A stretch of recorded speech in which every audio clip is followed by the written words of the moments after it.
So all the events were canceled in 2020, and we've seen everybody get so agitated to turn their offline events into virtual events. Now, event planners from all around the world had to figure it out by themselves. And today, I want to help you stop going crazy on what to do, on how to create a irresistible virtual event, because I will give you the framework. Enjoy the next video.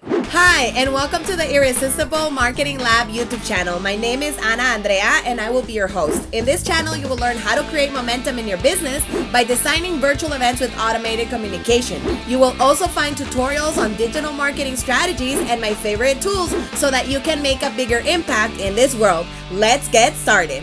Okay, so let's get started. What do we need to create an irresistible virtual event? Why do I know these things? Well, I'm going to tell you a little bit about myself because this is important for you to trust me. So I graduated from Universidad de Palermo in Buenos Aires, Argentina in 2014 as an event planner. I've been working in digital marketing since 2014, and I've been doing my own events such as challenges, workshops, and courses, live courses, where I had people in my audience live while I was teaching. Those are considered live events. Did you not know that? I hadn't put one and one together either. I had no idea. I was like, I'm doing digital marketing because that's what the bro marketers taught me. And I'm going to create a webinar and do a launch. That actually is an event because people are putting it in their calendars that they're going to join you for a class. Now, I know that that's not the kind of event you want to do, maybe. You want to do something that is high production, that has has your audience on the Zoom screens, that you have guest speakers that are super important and they have a big audience. Probably you want to do a production like Tony Robbins or Oprah did. They're two different types of productions that they did. Let me explain a little bit about what they did. Tony Robbins has been doing his offline events online, and they created this stage for him in his house or nearby his house, like in his city, where they have this huge screen that projects a lot of screens. I know, it's very high production, that show all the people that registered and have the camera on Zoom. So they have a lot of big production behind that screen. They have at least 15 widescreen TVs so they could see it, MacBook computers so they can run the Zooms live simultaneously. They also have cameras. They also have guest speakers that come to that city to speak to that stage virtually to everybody. Some of the speakers are actually just how do you say it? Like they bring them in online. They're connected on the Zoom and they put them as a guest speaker, right? There's those types of events, the huge production events. Now, Oprah, we know that Oprah does big events, right? But in this case, she only had 4 screens and 2 computers, or 3 computers, I think. 2 computers and maybe another computer screen. She had a switcher. And so she could see all the people that were live on Zoom, and she was alone in her dining room. Now, the other type of event you can do without the screens, okay, and this is the event that I'm helping my clients create, are summits and live 1-day events, half-a-day events, 3-day events. All right, the high production can be done as well on those time frames. There's 3 types of productions that we could do. We could do high level, like the Tony Robbins production, right? We could do mid-level, like the Oprah production with a few screens, not that crazy, in her house situation, right? And she was bringing in all the speakers from their houses as well. No complication about it, right? Of flying people in.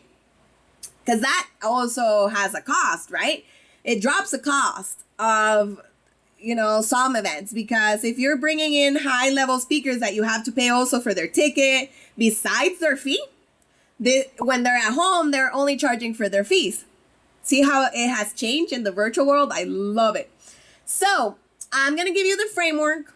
It's 6 things. So bear with me, okay? Because this is important and I want you to have the best virtual events ever.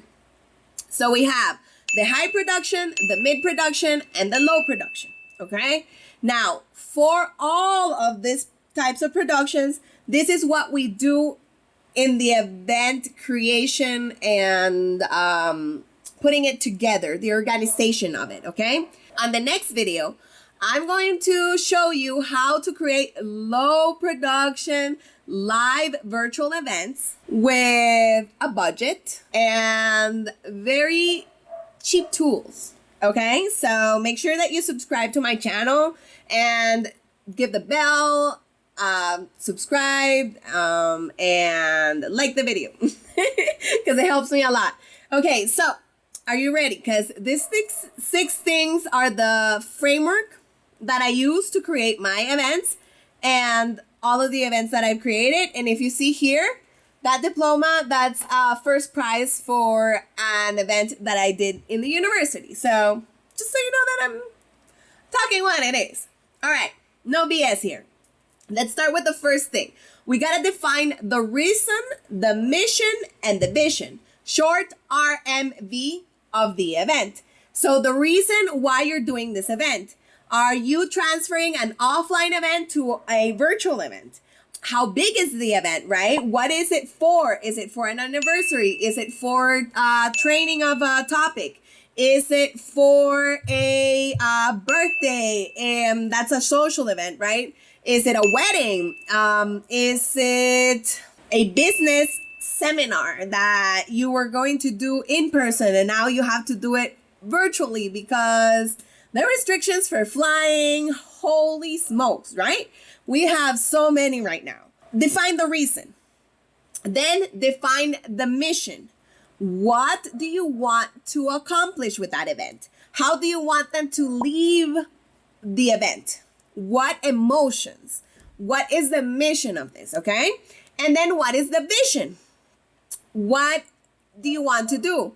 This is where the production comes in. Do you want to do low production, mid production, high production? Do you want to see everybody on Zoom? Do you want to have it on a Facebook group? Do you want to stream it on YouTube Live? Do you want to have it on your own website, transmitted through YouTube Live, but it's on your website and people click on the YouTube video and then the comments are in your website?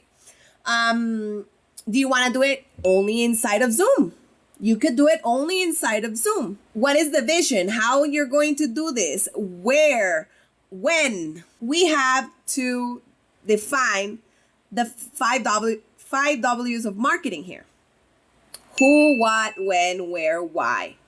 So the 5 W's, I've shortened it to 3 T's. We need to know the target market. That's the who. Who are we targeting in the market? The theme, what's it gonna be about?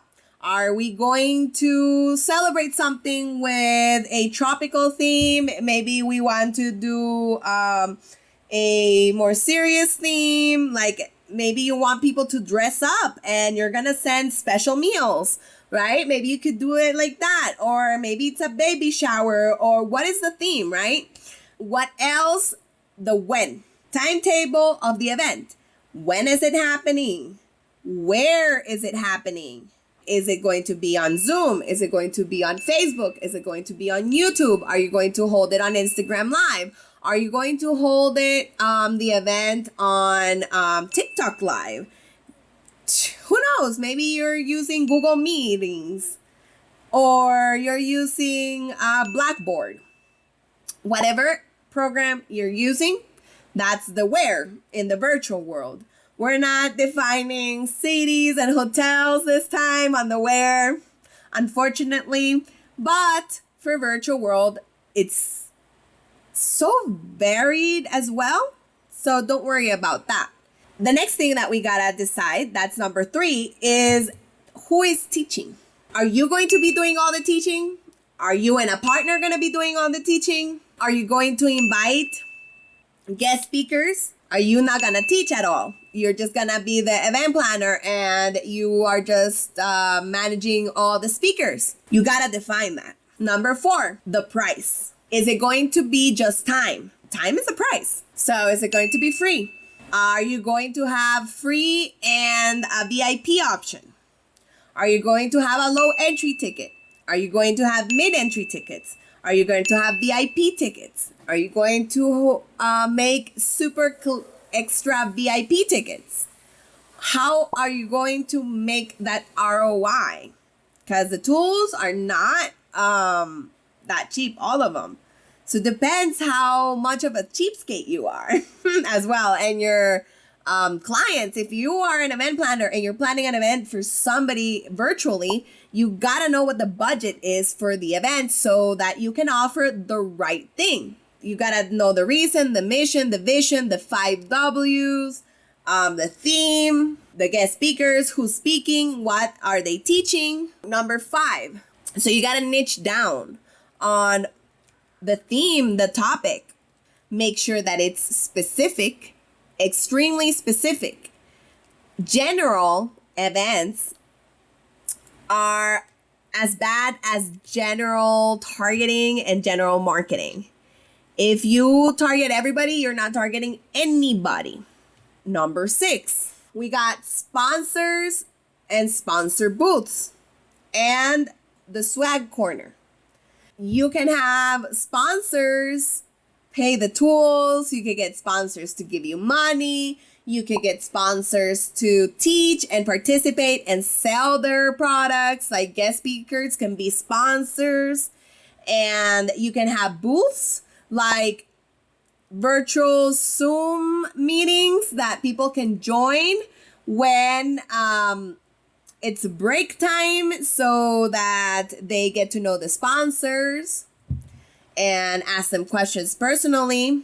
You can have swag that you can send to your attendees, and it better go with the theme and it better go with what you want to achieve, the mission, okay? So make sure that everything has cohesion. All of these steps, they're not on like a step-by-step order. This is just what you have to do, the framework of the to-do list to create the best virtual event that you can do. I hope that this was of value to you, so you can go and create the most talked about and irresistible events out there that are virtual. And when we get back the offline events, you can apply the virtual piece to the offline piece, and that's a bonus tip, so that you can have a broader audience and people from around the world can actually join that cannot fly in. That would be an amazing add-on for when we have the stages open again. So I will see you in the next video. Thank you so much for being here. Remember to like, subscribe, comment below, and I will see you in the next video. See ya. God bless you. Bye-bye.